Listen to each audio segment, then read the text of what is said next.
back to the Unconventional Marketing Summit. Today is my favorite day because I get to interview my lovely co-host, Amber Rose Thomas. Amber is a business coach and marketing strategist who helps business owners reach more of the right people online. Using elegant sales psychology and her signature visibility mapping process, she helps build businesses to cut through the noise and connect with their ideal clients. You can usually find her traveling around the world through house sitting, or you can find her sipping gin cocktails in France. Amber, how good is it to be interviewed on your own summit? So much fun, honestly. I feel like a mini celebrity. This is going to be amazing. Lovely. So let's just dive right in. What is visibility mapping? So visibility mapping is the fancy name that I ended up having to come up with to name this process that I'd actually worked on for myself and for my business coaching clients, because the thing that I felt was missing, which is why I had to kind of create this whole process in the first place, was context when it came to what we do with our marketing. So visibility mapping, to kind of give you a visual of it, if you imagine almost any city on a map, I'm just going to use London because I'm British, and you think about how it actually looks on Google Maps, you've got like this dot of like the center of the city, then you have all these lines that come out of it, which are the big highways, the big motorways. And I want you to imagine that each one of those big highways is a major route into your business. And so if we overlaid that with like Marie Forleo's business, goddess of marketing, each one of those routes might be YouTube, podcasts, press features, those kind of things. And so each one of those, if you took YouTube as an example, every single video she's ever done in like 6 years of Marie TV would be a little road coming off that main highway. And then once you start spreading that out, you can see that on like the edges, there are hundreds, if not thousands, in Marie Forleo's case, of ways that someone could find her, of ways that someone could hear about her for the first time, and then follow the road, follow the Yellow Brick Road, basically, back into the center of her business and end up buying B-School or whatever it is that she's selling. And the big problem I see is that people do a bit of YouTube. They do a bit of podcasting. They get a guest post once so they can put the logo on their website and then don't think about it again. They try about with Facebook and then go, oh, the algorithm's rubbish, I'm going to completely move to Instagram, without the context of you need to be creating multiple routes into your business that are going to stand the test of time, so that 5 years later, someone could come across a video you did and still come and find what you're doing now and buy your stuff. So that essentially is visibility mapping. I love the analogy. At the same time, like, oh God, that's a lot of work. How do you use this with your clients? So as I said, it's just context in terms of it gives you a template to put in the stuff that you already want to be doing and probably are already doing. And it means that it shows you the gaps in what you're doing, because especially if you're going, I'm creating loads of content, I'm showing up online, but the places you're showing up is your own Instagram stories, your own Facebook group, and your own email list. You're not reaching anybody new. You're just creating content for that echo chamber. And so it's really just to make you go, oh, okay, I can still create the same content. But if I put those videos up on YouTube instead of going Facebook Lives into my Facebook group, and if I try and tag more entrepreneurs in my stories so they then get shared and reach their audiences, I'm still creating the same amount of content. I'm still doing the same amount of work, but it's creating more routes into my business. And it means that you have that idea of, oh, okay, I can see how new people are going to find me, which is the important thing. Yeah, I love it. Why is this so important?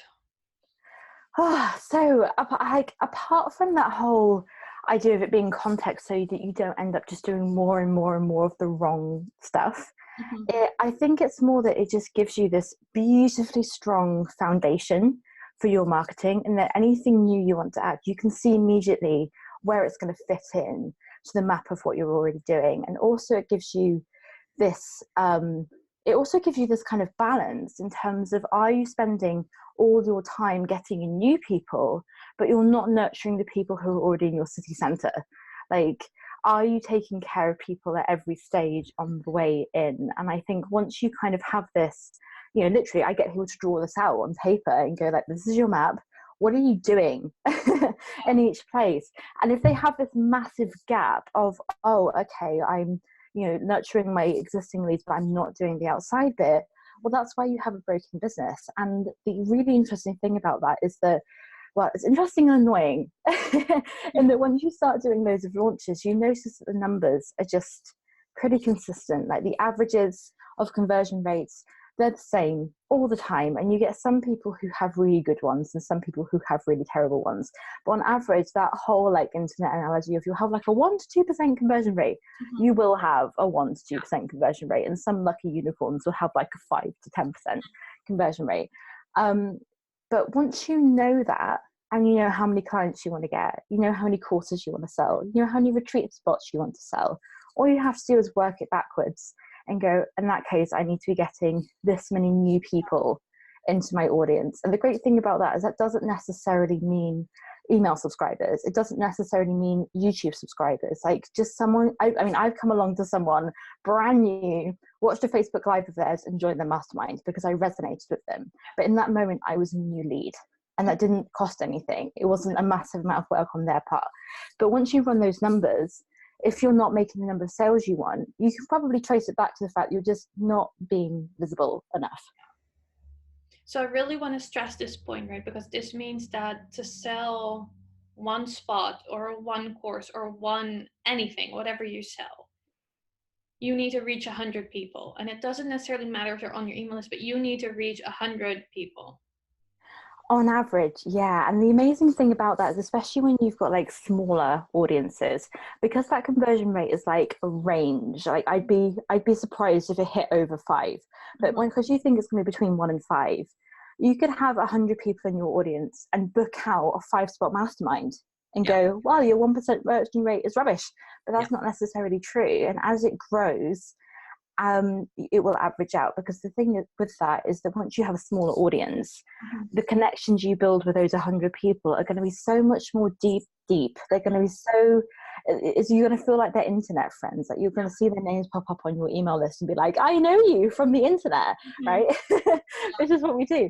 And your connection with your audience when you've got a small audience is so different to when you've got 30,000 people in your email list. And so that's why it averages out. So the good thing about that is that it doesn't mean you can't launch with a small audience. It doesn't mean you can't do anything with a small audience. If anything, life is easier for you when you have a small audience.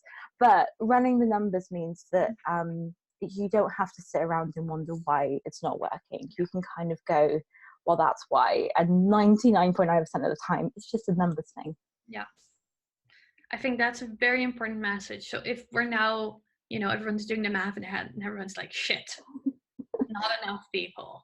What are some ways that we can be more visible in a way that's impactful, but also meaningful for us and for the audience?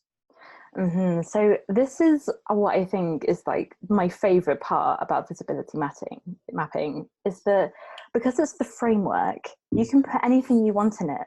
You want to do podcasting, you do podcasting. You want to do videos, you do video. You want to speak on stages, you speak on stages. Like you can do what fits for you, what is authentic to you, what you find easy, what you find fun. In terms of like the impact, what you find most natural to you, you'll probably do the best job at. So it gives you the freedom to kind of pick and choose what you want. And that's actually the reason why you probably see people popping up in Facebook ads and go, I booked out my business with LinkedIn, or I booked out my business with webinars. And you go, well, they can't all be the silver bullet to making sales, but they were for that person. So what is most impactful is what you're going to be good at, and also what's going to connect with your ideal client. Is something I say to people is to make sure that what you're doing is going to be the right fit for them. Like if your audience are really busy stay-at-home parents, 19-minute webinars once a week might not be the best fit for them. Like shorter audio things might be better for them. They can listen while they're driving about and doing laundry and all sorts of things. So that, I think, makes a big difference in terms of getting to choose what works for you. And then the only other lens is, who is this going out to? Like, is this Facebook Live going out to people that you already know? Is it going out to new people? And just working out what that audience is. And the great thing about that actually is that if you just want to reach more people, but you're loving the content you're already doing, and for example, you're doing like videos on Facebook, but you're like, great, algorithm, I'm stuck. Mm-hmm. Facebook ads, I would honestly just like go into Facebook ads, don't use the boost button, but like set up your post as an ad, put $1, €1, like the minimum amount a day on it, and just let it run and go out to new people. And that does like all the legwork for you. So on the most basic level, keep doing what you're good at and just like push it out to more people with a bit of paid advertising. Yeah, and I think there's an important note here that a big part of it's consistency as well, right? Because if you're going to find Marie Forleo, but she has 20 videos and they're good, but they're 6 years old, you're not really going to go into like, you know, B School Square, town square of Marie Forleo's business. So how important is it to find something and keep doing it? It depends on the content, because I mean, the thing is with content is that it does age, and so if it isn't relevant anymore, then you probably should think about updating it. But there are some people out there who have been blogging since like 2005, before we even got on this whole roller coaster. They've been doing this for ages, and they've created such good evergreen content consistently. That's still getting traffic from Google. That's still getting website hits. It's still doing the job. Yeah. And they don't have to keep blogging every week, because the content they've got is doing the job for them. So all they've got to worry about is what is the next step. Like once people have come in on these blog posts, once they've like found these videos, like Marie Forleo's videos could be 6 years old, but are the captions updated? Do they go to her website now rather than a broken URL from a website she had 6 years ago?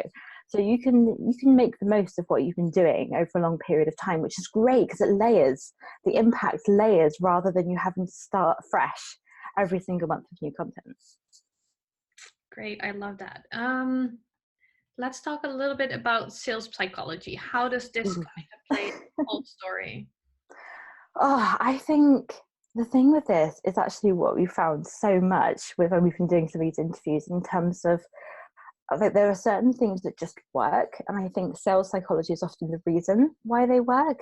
But there are ways of doing things which make you not want to like kill yourself and quit your business completely. So with sales psychology, the way that comes into it is literally, I think, on the most human level, it's empathy, and it's understanding how we react to things and how we feel about things, and especially knowing how your people are going to feel about things. And a really great example of that is scarcity in terms and like FOMO. And we know that's true because we can apply that to so many different things. Like it makes us go and watch this TV show we probably didn't think we were going to like on Netflix because everybody else is talking about it. Like that's what FOMO does to us. It makes us go and do things. So in terms of marketing, if everybody's talking about this new course, this new book, this new person, you're more likely to go and seek them out because of like scarcity and FOMO. So we know that works. However, there is a huge difference between going, you need to sign up within the next 15 minutes or the price is tripling and you'll have to sacrifice your firstborn forever, you know. Like there's a huge difference between doing that and going, well, look, I'm literally running this as a small group program for 6 people. Once I hit 6, that's it. Yeah. There's a difference between going, it's live, we literally start with the first call on the 30th of the month, you're either in or you're out, that's it. You know, there are so many different ways to create real, genuine scarcity and FOMO without manipulating people. I think that's what it comes down to is sales psychology. It's on one side of it, it's manipulating people. And I think that's what puts people off a lot of like the marketing things, which is why we had to create the summit in the first place. But on like the really good side of it, it's just understanding the way we react when we see like the 30th post about Game of Thrones and we haven't watched one episode and we're like, maybe we should watch Game of Thrones. Like it's just that, and it's just knowing that you should watch Game of Thrones, do it. But it's just knowing that and working with that. And so I love sales psychology for that reason, and applying that to all the content you're doing makes it just a bit more potent. And I love what you said, how it really comes down to empathy. For those who've never really thought about it like that, but have only seen this sort of shitty scarcity, buy it now. Come to my live webinar that you can attend every hour because it's not really live. Yeah. But the price is going to go up, right? How do we start bringing empathy into the way we communicate more? How do we get there? Oh, I think it kind of starts with what you even do in your business and works your way back to the hashtags you choose on an Instagram post, in terms of when you're choosing what you do, is what you're actually selling to people going to help them? Mm-hmm. Is this actually going to get the result that you want them to get? And in fact, is the result something that they want, in terms of, I mean, for example, in my business, and this is something that's really difficult with business coaches, is that ultimately the bottom line for everybody is, I want to make more money and I want to have more time. That's it. Those are the two things. Mm-hmm. But in terms, so knowing that, then you've got to make the next choice of what's going to resonate with my person. And some people will absolutely love seeing this guy stood next to a Ferrari going, look at my stacks of cash, look at my helicopter, I've got so much free time, I now have to like transport my stacks of cash to Barbados because like I have so much free time, I can like manually transport it rather than having a credit card, right? Like some people look at that and go, whoa, he's got an amazing life, I want that, I'm going to sign up for his webinar which starts in 3 minutes. Like some people will love that, but a whole load of us, me and you included, will look at that and go, oh please no. Right? But what he's actually selling on that webinar of how to make more money and how to get more time, we want it. Yes. So it's just a matter of kind of going, what is someone going to sit there and go, do you know what, that's what I want? And for my people, I know it's a lot more of, they don't want how to make 10K in 10 minutes, because they know that's not realistic. They'd much rather go, well, this is how you're going to make this sustainably. This is how it's going to be reliable. This is the strategy. This is the psychology beneath it. They don't want some like not to dish like acronyms and stuff, but they don't want some acronyms system that no one really understands, but it just happens to work, so just follow it and don't ask any questions. They want to understand their own business, they want to understand their own marketing. And so I try and put transparency into what I'm doing, in terms of, well, this is what you should do and this is why it works. And so that's my empathy piece, in that I don't have to teach the why, I don't have to explain the psychology piece, but I know my people love that.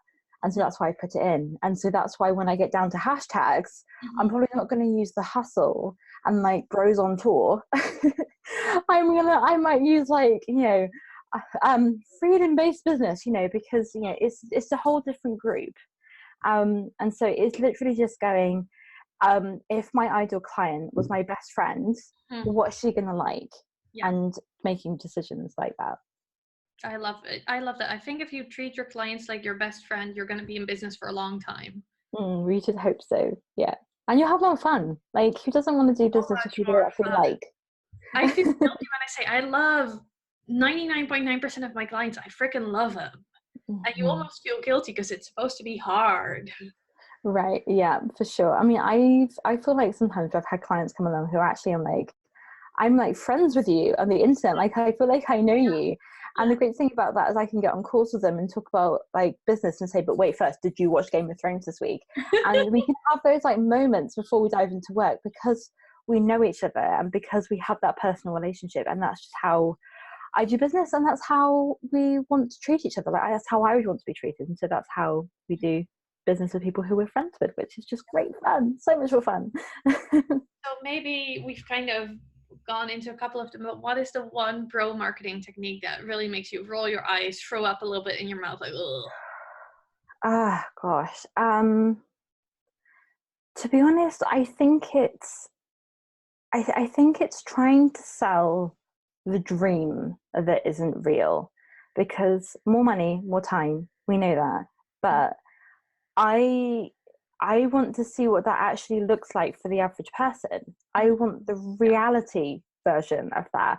I don't want the glossy side of that, because I'm bored of it.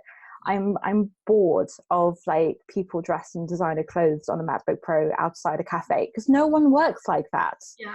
Right?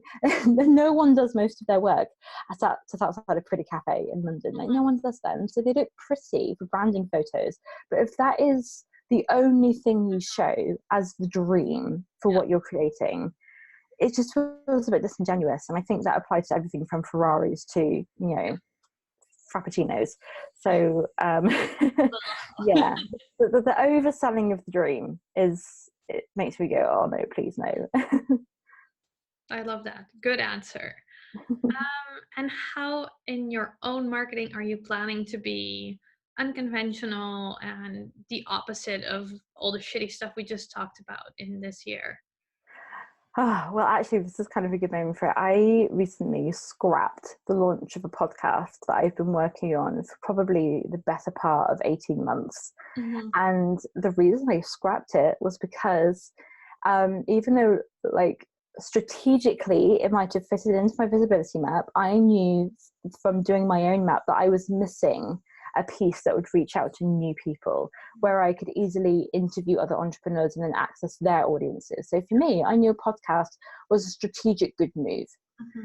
However, I suddenly realized I was creating the same podcast that everybody else had, that I didn't even really listen to, and wasn't necessarily what I would even have fun creating. And so what I'm intending to do this year is I'm rebirthing it in a completely new style, completely new. I haven't seen anyone do this before, so I'm so excited. And I think, just as like a general rule, taking something that I know works, like taking webinars, taking podcasts, and going, how can I do this in a way that feels new and refreshing? And so that's my unconventional thing of the year, is taking what we know works and giving it a twist. Yeah, I love it. Good. I'm excited for this rebranded podcast. Me too. And then I already know this answer, of course, but everyone listening doesn't. What's your favorite book about entrepreneurship? This was actually a really difficult question to answer, which is why you know the answer to this question. I ended up picking Big Magic by Elizabeth Gilbert, because I think I come back to some of the themes in that book about creativity and fear and all that kind of stuff really often, compared to coming back to business books that have certain tactics in it. And it's beautiful. And I think the way she talks about creativity and perseverance and the relationship we have with our own creativity is just beautiful and amazing. So I recommend that to anyone who wants to do anything creative. Is Big Magic. It's just so good. And it's got a pretty cover. I know, it's so pretty. And I have to say, I love it too. And it's actually, some of the ideas in this book encourage you to implement, execute, like what I'm all about, right? It encourages you to do, instead of just sort of sit there and be like, oh, that's a good idea. Yeah, Yes, great book, so definitely. Love it. All right, so we've talked about visibility mapping a lot, and I know you've got an amazing freebie opt-in related to this, so would you please share with us? I do. So my freebie is like a video workshop with a workbook which kind of goes together. So it's like a little, you could kind of take yourself off for a little mini retreat morning and do it. And it's a 12-month marketing plan with a visibility map worksheet. And the idea is for you to go, okay, this is my business, this is mapping everything out, and then what do I need to put in to fill the gaps over the next 12 months? What am I already intending to do over the next 12 months? And just making sure you have all the bases covered, making sure you're creating more opportunities for people to discover you, and it basically helps you create your own visibility map. So that's what you've got. So we'll make sure to link that below here. And if you want to keep access to this video and every other video in the summit, make sure you upgrade to the all access pass, which you can also do just below this video. If you just want to listen to Amber, you can buy the individual recording of this one. I have to say, I would get everything, because every interview is gold. Get it all. Yeah, get it all. Everyone, thank you so much for watching. Amber, thank you so much for sharing. I'm so excited to get a big sheet and start on my own visibility map after this.